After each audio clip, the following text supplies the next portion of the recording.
السلام علیکم دوستو، کراچی کا سمندر خزانے اگلنے لگا۔ گیس فیلڈ دریافت، یہ مصنوعی جزیرہ پاکستان کا نیا سنگاپور کیسے بننے والا ہے؟ دوستو، وہ رات جب سمندر بول اٹھے، یہ کراچی کی ایک عام سی رات نہیں تھی۔ عرب سمندر کے سینے میں کچھ ہلچل ہو رہی تھی۔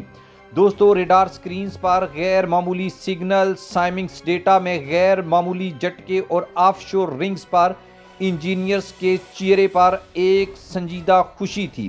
کچھ ایسا ہو رہا تھا جو پاکستان کی تقدیر کو بدلنے والا تھا۔ دوستو، سمندر کے نیچے چھپا وہ راز پاکستان کے انجینئرز کو مل گیا تھا جس کا انتظار گزشتہ 7 دہائیوں سے کیا جا رہا تھا۔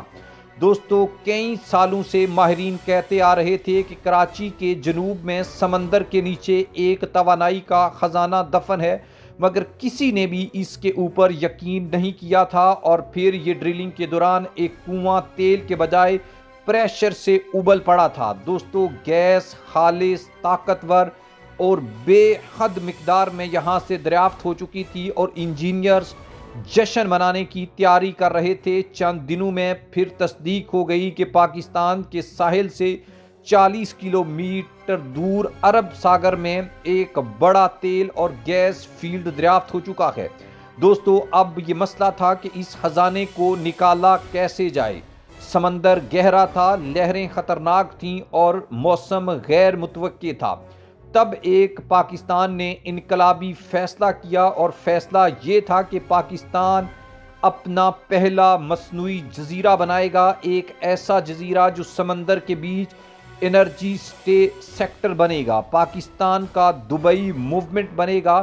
دبئی نے پام آئی لینڈز بنائے تھے سیاحت کے لیے، پاکستان نے سمندر میں جزیرہ بنایا طاقت کے لیے، انرجی کے لیے اور بہت بڑی مقدار میں ذخائر کو نکالنے کے لیے۔ یہ جزیرہ ہوگا تیل اور گیس کے کنویں کا ہیڈ کوارٹر، یعنی LNG پروسیسنگ پلانٹ۔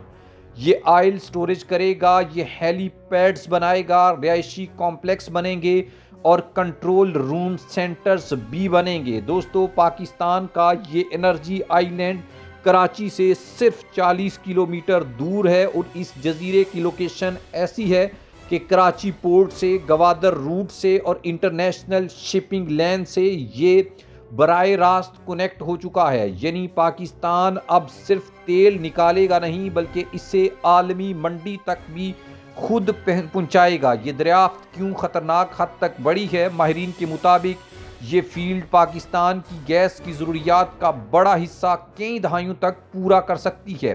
دوستو، امپورٹ LNG پر اربوں ڈالر کی بچت ہوگی، روپے پر دباؤ کم ہوگا، بجلی سستی ہوگی اور انڈسٹریز کو ایندھن ملے گا۔ یعنی یہ صرف کنواں نہیں، یہ پاکستان کا اکنامک شیلڈ ہے۔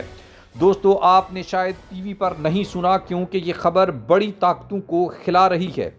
جبکہ پاکستان ایک ایسا ملک ہے جو توانائی میں خود مختار ہونے کی طرف چل پڑا ہے، تو وہ سیاسی طور پر بھی آزاد ہو جائے گا، اور یہ چیز ہر کسی کو پسند نہیں آئے گی۔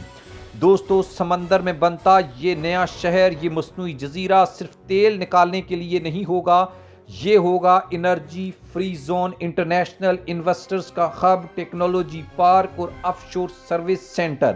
کراچی کے ساحل کے سامنے ایک چمکتا ہوا شہر جو رات کو سمندر میں روشنیوں کی لکیر بنائے گا۔ دوستو، پاکستان اب کھیل میں بدل رہا ہے۔ ہم نے ہمیشہ تیل باہر سے امپورٹ کیا ہے، ڈالرز دیے ہیں اور قرضے لیے ہیں، اب سمندر خود ہمیں انرجی دے رہا ہے۔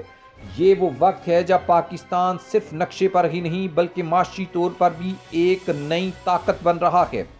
عرب سمندر کے نیچے جو خزانہ سو رہا تھا وہ جاگ چکا ہے، اور کراچی کے سامنے جو جزیرہ ابھرنے جا رہا ہے وہ صرف مٹی کا جزیرہ نہیں، وہ پاکستان کے مستقبل کا وہ مضبوط پیلر ہوگا۔ یہ کوئی افسانہ نہیں، یہ پاکستان کا نیا چیپٹر ہے، ایک ایسے پاکستان کا آغاز، ایک ایسے پاکستان کے روشن مستقبل کی داستان جہاں پر ہم آئل اور گیس امپورٹ کرنے والے ممالک سے گیس ایکسپورٹ کرنے والے ممالک کی طرف بڑھ جائیں گے۔ دوستو، حکومت پاکستان نے مصنوعی جزیرہ بنانے کا جو شاندار فیصلہ کیا ہے، یہ میرے خیال میں ایک ایسا درست فیصلہ ہے جو پاکستان کو شاید پہلے کر لینا چاہیے تھا، لیکن شاید اس وقت اتنی زیادہ ٹیکنالوجی نہیں تھی، اتنے زیادہ انجینئر ایکسپرٹ نہیں تھے۔ اس وجہ سے یہ کہنا بالکل درست ہوگا کہ دیر آئے لیکن درست آئے۔ دنیا سمندروں کے اندر جزیرے بنا کر سیاحت کو پروموٹ کر رہی ہے، تو ہم کیوں نہیں مصنوعی جزیرے بنا کر اپنے انرجی سیکٹر کو نیکسٹ لیول کے اوپر لے کر جائیں۔ آپ اس شاندار پروجیکٹ کو کیسے دیکھتے ہیں اور یہ پاکستان کی تقدیر کو کیسے بدل سکتا ہے، اس کے بارے میں آپ کی اوپینین بھی بہت ضروری ہے۔